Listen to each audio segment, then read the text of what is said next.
Okay.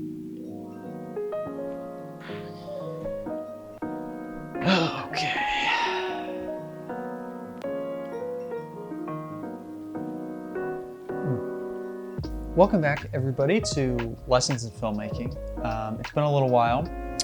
I got a little busy for a bit, but I am back and I'm happy to be making another one of these. Today I wanted to talk about something that I struggle with a lot, but something that I think is really important information for filmmakers. It's not necessarily talked about all that much. Come here. Do you want to debut? Everyone, we have a really special guest today on this episode of Lessons in Filmmaking. This is Louie, and Louie is going to tell you all about making money as an independent filmmaker. This is something that is not very widely talked about among filmmakers, but I think it's something that we all struggle with a lot in many ways. Okay, buddy. Okay. So as we all know, as adults in the working world, money is really stressful, especially as an indie filmmaker. You're often spending so much time trying to track down money for your next project or putting in money for your next project that it's easy to forget that you have to focus on how to support yourself along the way. I think it's really easy to get caught up in this idea of the starving artist. The starving artist is this romanticized idea that you're just out in the world struggling for your art, and because of your struggle, your art is better. Personally, I think that's bullshit. I think there was a time in my life where maybe I subscribed to that a little bit more, but nowadays I lean a lot more heavily into this idea that the well-fed artist is the best artist. So this begs what I think is the biggest and most important question in today's episode, which is, how do you support yourself to support your films? Now, in my head, there are 4 potential solutions for this question. The first is this thought of the day job. I think that day jobs can be really productive for people that make things. Obviously, there are other factors. You have to pick the right day job. It has to be something that's not gonna suck all of your time and energy away. And it can't really be something that you're trying to build a larger career in. Or maybe it can be something that you can build a second career in. But if you take that path, you might end up in a situation where all of your time is dedicated towards this second career and you don't have any more time to work on your films. Obviously, the big pro here is that you just have financial stability, because making films can be such an unstable thing to do, especially if it's what you're trying to do for your career. Sometimes having financial stability is the very thing that gives you the peace of mind to be able to make your films. Plus, whatever time off you get with your day job, you can dedicate that directly towards making films. Now, I will say this is a flawed assumption, because this is me assuming that everybody has all the time in the world outside of their jobs to work on their filmmaking careers. This is simply just not the truth. I think it's equally as important to have a life outside of making your films. So I've said this a million times before, but achieving a healthy life in filmmaking is all about balance.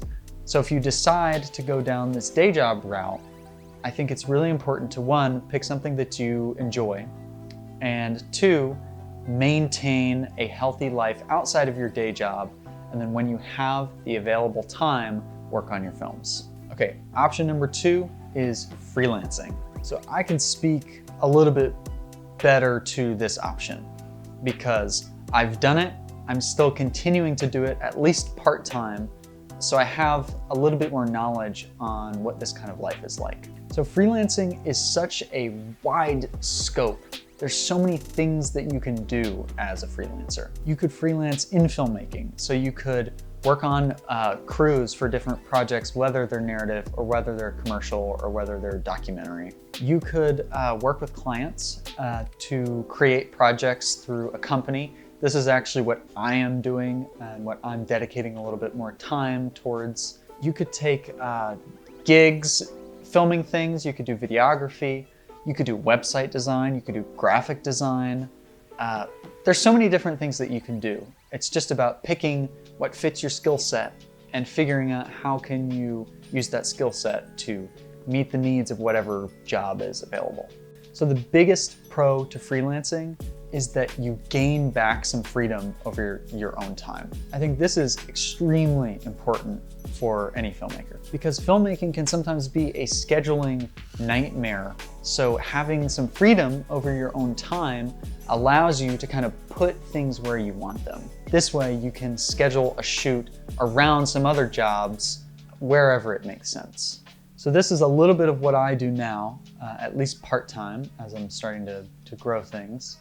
And honestly, I really like this setup in some ways, but let me get into the cons. So the biggest con in the life of a freelancer is the exact opposite of the biggest pro of having a day job, which is financial instability. As a freelancer, you're basically piecing together an income based on whatever jobs you can find at whatever time. Now you could get lucky and you could get a retainer client, or you could get hired onto a shoot for half of the year and make all the income that you need to make to be able to spend the rest of the time working on films. These things can be kind of rare sometimes. So in between that, you get stuck in slow seasons where there's not as much going on. Your career really depends on where the state of the economy is at any given time.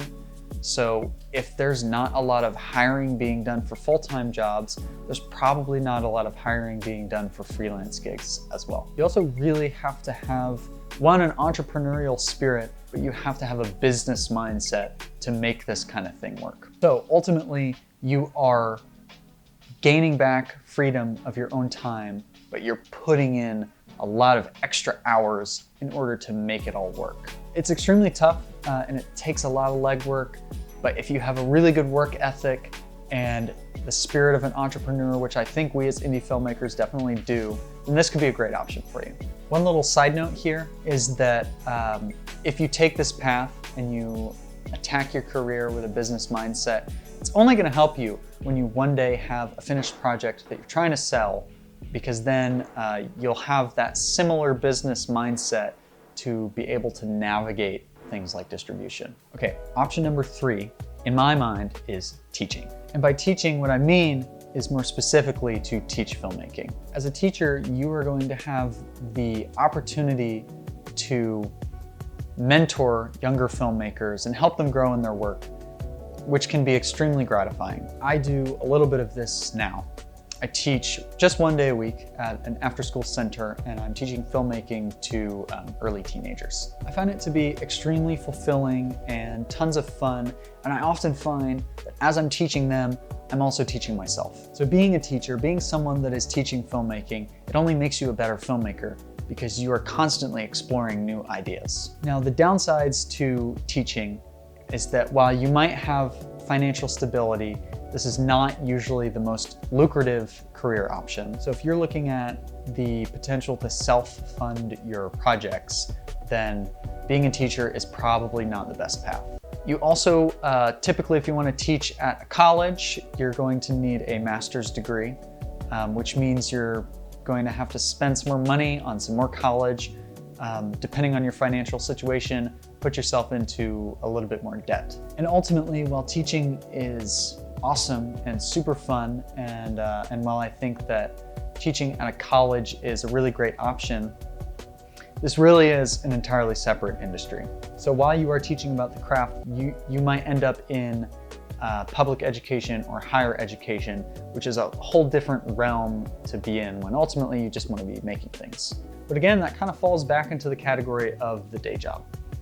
So I think teaching could be a great day job, but I do find it to be almost a separate path because you're existing a little bit more outside the corporate space. Okay, option number 4 is to become some kind of online creator. So honestly, essentially what I'm doing right now, by creating content online, basically creating things to engage with a filmmaking specific audience, or any kind of audience for that matter, I think could be a really great option. One, I think it's super fun and a super fulfilling thing to do. If you work really hard at it, you could grow it into something really cool and something that could be a larger part of your career. I mean, look at Film Riot and look at, recently I've been watching this guy, Standard Story Company. I'll link his channel in the description. I think he's really awesome. Danny Gewirtz is another really great filmmaker who makes online content. And these people have really grown their platforms into being something sustainable. The other big pro of this is that you are directly communicating with an audience. And we as filmmakers, we're in an audience-facing medium, right? So by making content, by making YouTube videos, it's only gonna benefit you because you're growing an audience who knows who you are, they understand your personality, and they understand what you're up to and where you're coming from. Now, obviously, the big con of this is that there is absolutely no guarantee that this will turn into anything lucrative whatsoever. I don't make any money making these videos. I make them for fun, I make them for personal fulfillment, make them because I like to share information and I like to share what I'm up to in my own journey because I think it might help other people. So while this is a great option, it could ultimately end up being a little bit more of a hobby than any kind of business endeavor, unless you really, really hustle at it. And that's it. That's pretty much my, those are my 4 things. Those are my 4 options that I came up with. If there are more, please feel free to jump in the comments and talk about it. I would love to hear your thoughts on, you know, how is it that you as an independent filmmaker are making money? How are you supporting yourself? Let's have an honest conversation because it's not something that I see talked about very much, both in the public space and in the online space. And if you'll notice, just in me talking about the things that I do to support myself and remain fulfilled as a filmmaker, it's kind of a combination of all of these things. The one thing that I didn't mention is that part-time, I work as a barista and a bartender. And that's just something to put some money in my pocket and help me continue forward on all the other things that I do. So while I do basically all of the other things on this list, I still have a day job. And I think that all of these things are really important to think about when you're trying to live a healthy and fulfilled life as an independent filmmaker. So thanks for watching. I know this was kind of a short and sweet, pretty simple video, but it's something I've been wanting to talk about for a long time. I hope you found it valuable in some way. Please don't forget to like and subscribe, you know, hit the notifications button if you want to see what I'm up to in the future and get notified anytime that something comes up. Hopefully it won't be too long before I'm able to make another one of these. So again, thanks for watching and I will see you next time. You always do this. Every time that I make a YouTube video, you're like, oh, now's the time. Now's the time for me to run all around the house and play with all my toys and make the most possible noise that I can possibly make in any possible moment.